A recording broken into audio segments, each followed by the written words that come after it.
सेब और माल्टे की दोस्ती। एक छोटे से बाग में, जहां फलों की खुशबू हर तरफ बिखरी हुई थी, एक सुर्ख सेब और एक सुनहरी माल्टा रहते थे।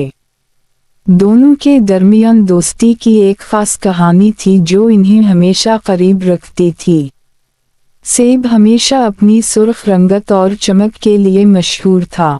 बाग के दूसरे फलों की तरह वो भी अपनी खूबसूरती पर बहुत फख्र करता था। दूसरी जानिब माल्टा अपनी जर्दी और खुश जायकी की वजह से बाग में हर किसी का पसंदीदा था। लेकिन इसके दिल में एक उदासी थी, क्योंकि वो समझता था कि इसकी खूबसूरती सेब की तरह नहीं है। एक दिन बाग में एक तूफान आया। हवा की शिद्दत से बहुत से फल गिरते गए और बाग का मंजर बिखर गया। इस तूफान के बाद सेब ने देखा कि माल्टा काफी परेशान है। सेब ने इससे पूछा, माल्टे भाई, तुम क्यों इतने उदास हो? माल्टा बोला, मैं हमेशा ये सोचता हूँ कि मेरी खूबसूरती कम है और लोग सिर्फ तुम्हारी तरफ मुतवज्जह होते हैं।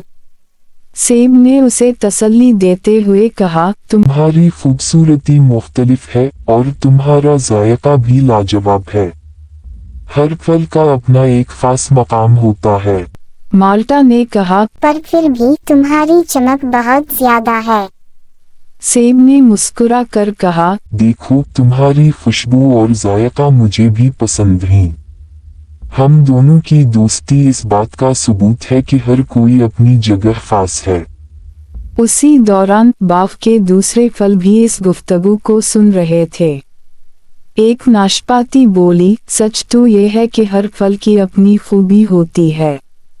इन सब ने इस बात की तायद की। तूफान के बाद बाग के फलों ने मिलकर एक जश्न मनाने का फैसला किया। इन्होंने एक बड़े प्याले में मिलकर एक फलों का सलाद बनाया। सेब ने अपनी चमकदार रंगत की वजह से सबका दिल जीत लिया, जबकि माल्टे की मिठास ने सबके चेहरों पर मुस्कुराहट बखेर दी। इस दिन हर फल ने एक दूसरे की खूबियां समझी और अपनी दोस्ती को मजीद मजबूत किया। वक्त गुजरता गया और सेब और माल्टे की दोस्ती की कहानी बाग के दूसरे फलों में मशहूर हो गई।